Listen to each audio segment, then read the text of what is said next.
This is Nicolaus Copernicus.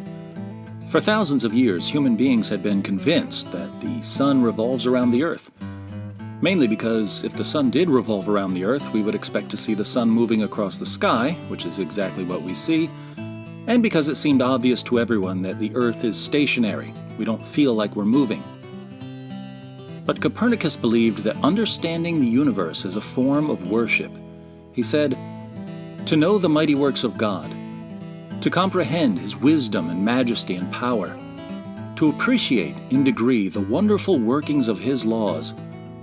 Surely all this must be a pleasing and acceptable mode of worship to the Most High, to whom ignorance cannot be more gratifying than knowledge."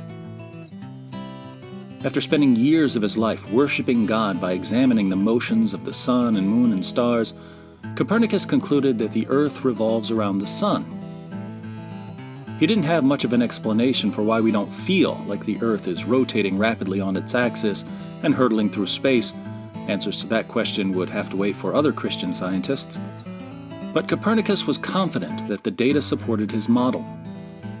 The publication of his book on the revolutions of the celestial spheres in 1543 generally marks the beginning of the scientific revolution. This is one of the new atheists. He's convinced that belief in God or religion, or especially Christianity, keeps people from trying to understand the universe. If you ask him about Copernicus or Tycho Brahe or Johannes Kepler or Isaac Newton or any of the other leading figures of the scientific revolution, all of whom believed in God, he won't know what you're talking about because he's never studied the relationship between science and religion.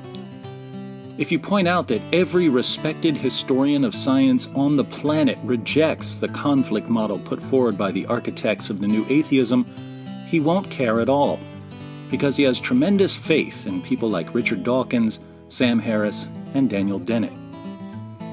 His faith in the leaders of the new atheist movement keeps him from considering what actual scholars say, and his dogmatic, mindless allegiance to the new atheism blinds him to facts that conclusively prove that his position is false. Unlike Copernicus, no amount of data can persuade him to change his views.